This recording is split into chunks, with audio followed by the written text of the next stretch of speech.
Everyone, the thoughtful investor book के अगले video में आपका स्वागत है। पिछले वीडियो में हमने 5 पॉइंट को डिस्कस किया जिसे हमें स्टॉक मार्केट में नहीं करना है। इस वीडियो में हम उन सारे पॉइंट्स को डिस्कस करेंगे जिसे बसंत महेश्वरी जी ने अपने बुक्स में डिस्कस किया है, जिन्हें हमें स्टॉक मार्केट में नहीं करना है। तो चलिए शुरू करते हैं और बात करते हैं छठे पॉइंट की। छठा पॉइंट बसंत महेश्वरी जी बताते हैं कि अगर कोई कंपनी अपने बिजनेस को अनरिलेटेड बिजनेस में डाइवर्सिफाई कर रही है, यानी उस कंपनी का जो एक्चुअल बिजनेस मॉडल है वो कुछ और है, लेकिन वो अपने बिजनेस को बहुत ज्यादा डाइवर्सिफाई कर रही है अनरिलेटेड बिजनेस में, यानी जिस बिजनेस में वो वर्क कर रही थी उससे बिल्कुल ही डिफरेंट बिजनेस मॉडल में, तो हमें ऐसी कंपनी में इन्वेस्ट नहीं करना चाहिए।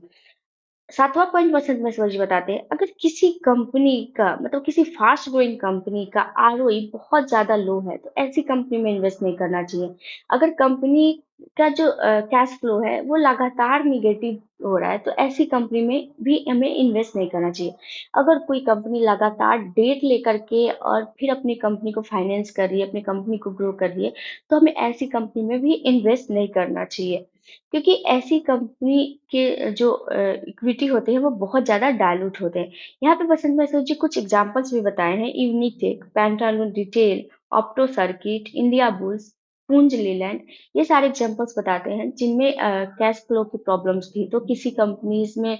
आरओई का प्रॉब्लम था, तो ये कंपनी ज़्यादा दिनों तक सस्टेन नहीं कर पाई, ये कंपनी ज़्यादा दिनों तक प्रॉफिट्स बना के नहीं दे पाई अपने इन्वेस्टर्स को। अगला पॉइंट जो है यानी आठवां पॉइंट उसे बसंत महसूस बताते हैं, अगर कोई साइक्लिक कंपनी बहुत अच्छा परफॉर्म कर रही है तो उस समय पे हमें इन्वेस्ट नहीं करना है, क्योंकि जैसे ही साइकिल चेंज होगा वैसे ही ये कंपनी उतना अच्छा प्रॉफिट्स बना के नहीं देगी। नौवां पॉइंट है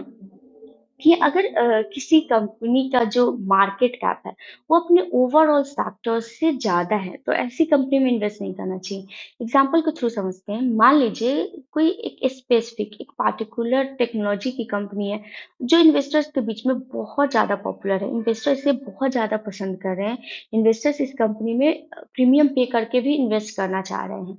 तो ऐसी जो कंपनीज होती हैं इनके स्टॉक के प्राइसेस बहुत तेजी से बढ़ेंगे, इनके सेल रिवेन्यूज बढ़ेंगे, इनकी जो अर्निंग है वो बढ़ेगी और इस कंपनी के स्टॉक के प्राइसेस लगातार बहुत तेजी से बढ़ेंगे, ये कंपनी बहुत ज्यादा रेवेन्यू जनरेट करेगी। अगर इस कंपनी का मार्केट कैप इस लेवल तक पहुंच जाता है कि जो उस सेक्टर की ओवरऑल कंपनीज है उनसे ज्यादा है, जितनी भी कंपनीज उस सेक्टर में काम कर रही हैं उनसे ज्यादा अगर ये एक सिंगल कंपनी रेवेन्यू जनरेट कर रहा है, तो यहाँ पे अगर देखें तो हमें फर्स्ट टाइम में यही लगेगा कि ये तो अच्छी चीज है, अगर कंपनी को इन्वेस्टर पसंद कर रहे हैं तो ये तो अच्छी चीज है, कंपनी अच्छे प्रॉफिट्स बना रही है तो ये भी तो बहुत अच्छी चीज है, इसमें क्या गलत है। लेकिन बसंत महेश्वर जी बताते हैं कि यहाँ पे पोटेंशियल प्रॉब्लम होता है, मतलब ये कंपनी लॉन्ग टाइम तक इस प्रॉफिट्स को मतलब इस ग्रोथ को सस्टेन नहीं कर पाएगी, यानी ये company long period of time तक इतने अच्छे प्रॉफिट्स बना के नहीं देगी। यहाँ पे बसंत महेश्वरी जी इंफोसिस का एग्जाम्पल देते हैं, एचडीएफसी बैंक का एग्जाम्पल देते हैं, भारतीय एयरटेल का बात करते हैं, भारतीय एयरटेल को वो 2008 में, इसके अलावा इंफोसिस की बात करते हैं 2000 में। तो इन तीन एग्जाम्पल्स के थ्रू बसंत महसूरी समझाते हैं कि किस तरह से अगर किसी कंपनी का मार्केट कैप अपने ओवरऑल जो उस सेक्टर्स में वर्क करे कंपनीज है उनसे ज्यादा हो जाता है, एक पार्टिकुलर कंपनी इतना रेवेन्यू जनरेट करती है कि उतना उसका पूरा जो कंपनी उस सेक्टर में वर्क कर रहा है वो नहीं जनरेट कर पा रहा है, तो ये एक वार्निंग साइन है, ये कंपनी ज्यादा दिनों तक मतलब उस अर्निंग को उस ग्रोथ को सस्टेन नहीं कर पाएगी। मान लीजिए कि एक कंपनी है जो 40% के रेट से ग्रो कर रही है, जितने भी इन्वेस्टर्स होंगे वो इस कंपनी के लिए प्रीमियम पे करने के लिए तैयार है, क्योंकि 40% का ग्रोथ रेट बहुत ज्यादा रेयर होता है।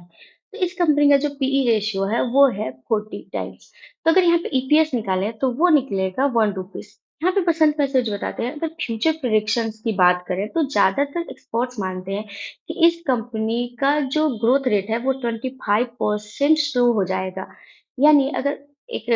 मान लीजिए एक गाड़ी है जो 40 एमपीएच से भाग रही थी वो 25 एमपीएच से भागने लगेगी।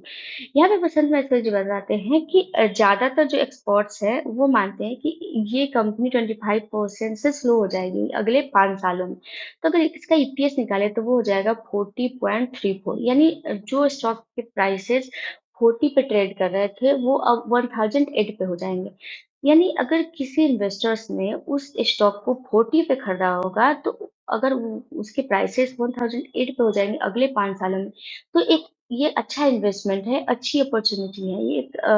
तो इन्वेस्टर्स के लिए एक गुड थिंग है। अगला पॉइंट बस हमेशा ये बताते हैं कि अगर कोई कंपनी बहुत ज़्यादा कॉन्फ्रेंस कॉल कर रही है, बहुत ज़्यादा एनालिस्ट मीट कर रही है, बहुत ज़्यादा प्रेजेंटेशंस अपने इन्वेस्टर्स को दे रही है, तो ऐसी कंपनी को अवॉइड करना चाहिए, ऐसी कंपनी में इन्वेस्ट नहीं करना चाहिए। तो इन सारी चीज़ों को बसंत महेश्वरी जी ने अपने इस चैप्टर में डिस्कस किया है। यानी ये था इस चैप्टर का अंत। आई होप आपको अच्छा लगा होगा। अगर वीडियो अच्छा लग रहा है तो चैनल को सब्सक्राइब करिए, वीडियो को शेयर करिए